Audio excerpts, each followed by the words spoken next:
Kisah ini bermula di sebuah senja yang sunyi, di padang tandus yang jauh dari kehidupan. Langit memerah bagai bara api yang perlahan padam. Di sanalah berdiri seorang ayah tua bersama bayi kecil yang digendongnya erat. Dialah Ibrahim, kekasih Allah, dan bayi itu adalah Ismail, buah hati yang telah ia nantikan bertahan-tahan lamanya. Dengan langkah berat, Ibrahim mengikuti perintah Allah untuk meninggalkan istri tercintanya, Hajar, dan putranya, Ismail, di sebuah lembah kering yang kelak kita kenal sebagai Makkah.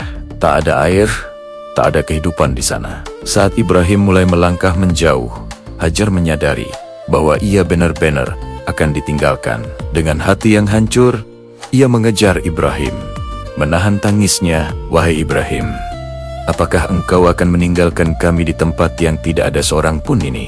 Ibrahim diam. Dadanya terasa begitu sesak.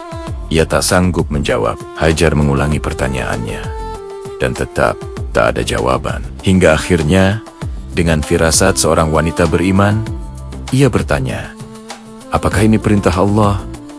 Ibrahim berhenti. Air matanya tak terbendung lagi. Dengan suara bergetar, ia menjawab, "Ya." Seketika itu juga, hati Hajar menjadi tenang. Ia menghela napas panjang, lalu menunduk dengan keteguhan hati seorang ibu yang sepenuhnya pasrah pada Robnya. "Kalau begitu," katanya, "Allah tidak akan menyia-nyiakan kami." Ibrahim pun menengadahkan tangan, berdoa dengan suara yang syarat akan cinta dan harapan. "Ya Tuhanku, jadikanlah hati sebagian manusia cenderung kepada mereka, dan berilah mereka rezeki dari buah-buahan. Mudah-mudahan mereka bersyukur." Hari-hari pun berlalu. Persediaan air dan makanan habis. Ismail kecil mulai menangis karena kehausan yang amat sangat. Hajar tak sanggup melihat putranya mengerang di atas tanah yang panas membakar. Dalam kepanikannya, ia berlari ke bukit terdekat Syafah, berharap melihat rombongan kafilah atau sumber air. Nihil, ia turun, lalu berlari cepat menuju bukit lainnya, Marwah. Tetap tak ada apa-apa. Ia mengulangi lari kecil itu, bolak-balik antara Syafah dan Marwah, sebanyak 7 kali. Hatinya cemas, namun imannya tak goyah. Setiap langkahnya adalah doa. Setiap napasnya adalah pengharapan pada rahmat Allah. Sampai akhirnya, setelah putaran ke-7, ia mendengar sebuah suara. Ia bergegas kembali ke tempat Ismail, dan di sana, sebuah keajaiban telah terjadi. Tepat di bawah hentakan kaki kecil Ismail, memancarlah sebuah mata air jernih dari dalam tanah yang tandus. Air itu mengalir deras. Hajar terperangah. Wajahnya bersinar penuh syukur. Dengan cepat, ia menahan aliran air itu dengan tangannya sambil berkata, "Zam, Zam," yang artinya, "Berkumpulah, berkumpulah." Itulah awal mula dari sumur Zam-Zam yang penuh berkah, yang airnya tak pernah kering hingga hari ini. Tahun demi tahun berlalu. Lembah yang dulunya sunyi, kini menjadi ramai. Sebuah kabilah bernama Jurhum datang dan meminta izin untuk tinggal di sana. Mereka menghormati Hajar dan memuliakan Ismail. Ismail tumbuh menjadi seorang pemuda yang gagah, berbudi pekerti luhur, dan sangat taat kepada Allah. Ia belajar memanah, menggembala, dan membantu ibunya membangun kehidupan di lembah itu. Hingga pada suatu malam yang sunyi, Ibrahim yang telah menua kembali mendapat sebuah wahyu. Sebuah perintah datang melalui mimpi. Dan mimpi para nabi adalah kebenaran. Dalam mimpinya, Ibrahim melihat dirinya menyembelih putra kesayangannya, Ismail. Jantungnya seolah berhenti berdetak. Pagi harinya, ia mendatangi Ismail. Bayang-bayang perintah Allah terasa begitu berat di pundaknya. Namun, Ibrahim tahu, cinta kepada Allah harus berada di atas segalanya. Bahkan, di atas cinta pada anak yang paling ia sayangi. Dengan suara lembut namun bergetar, ia berkata, "Wahai anakku, sesungguhnya aku melihat dalam mimpi bahwa aku menyembelihmu. Maka pikirkanlah bagaimana pendapatmu." Ismail yang hatinya telah dipenuhi iman sejak kecil, menatap ayahnya dengan mata yang teduh.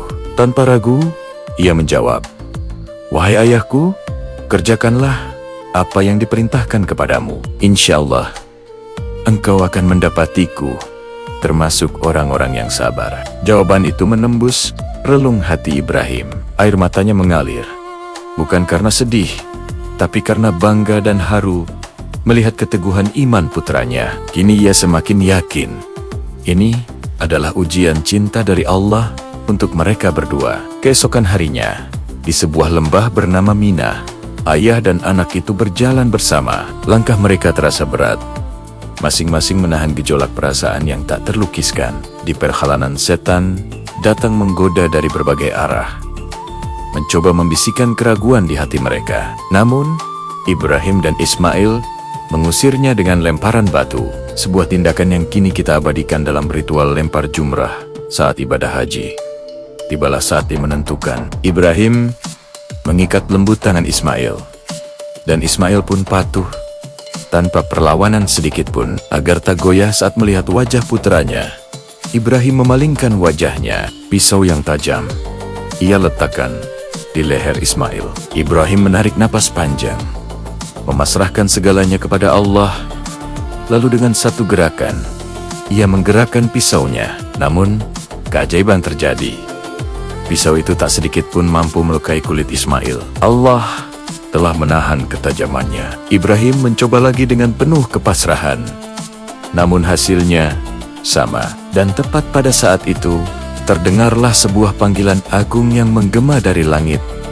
"Wahai Ibrahim, sungguh engkau telah membenarkan mimpi itu."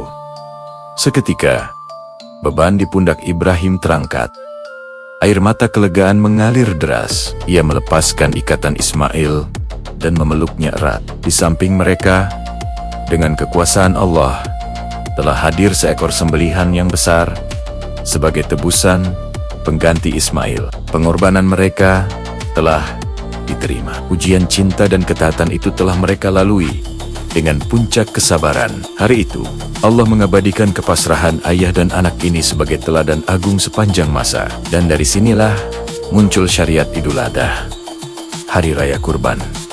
Waktu terus berjalan. Ibrahim kembali ke Makkah untuk bertemu keluarganya. Lalu suatu hari, Allah memberikan sebuah perintah besar lagi kepada Ibrahim dan Ismail, mendirikan Ka'bah, rumah ibadah pertama yang dibangun untuk menyembah Allah di muka bumi, di bawah terik matahari. Dengan batu-batu yang mereka angkut dan susun satu persatu, ayah dan anak ini bekerja tanpa lelah.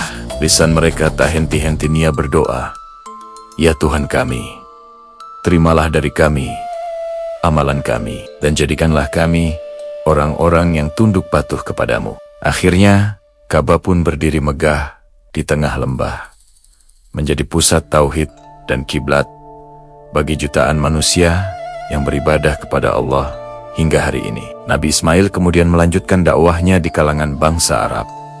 Ia dikenal sebagai seorang nabi yang jujur, lembut hatinya, dan selalu menepati janji. Dan dari garis keturunannya lah, berabad-abad kemudian, lahir seorang manusia paling mulia, penutup para nabi dan rasul, Nabi Muhammad SAW. Kisah Ibrahim, Hajar, dan Ismail adalah kisah tentang cinta, iman, dan pengorbanan tanpa batas. Sebuah bukti bahwa ketika kita menyerahkan segalanya kepada Allah, maka Allah akan memberikan segalanya untuk kita. Terima kasih sudah menyimak. Jangan lupa subscribe untuk kisah-kisah inspiratif lainnya. Sampai jumpa.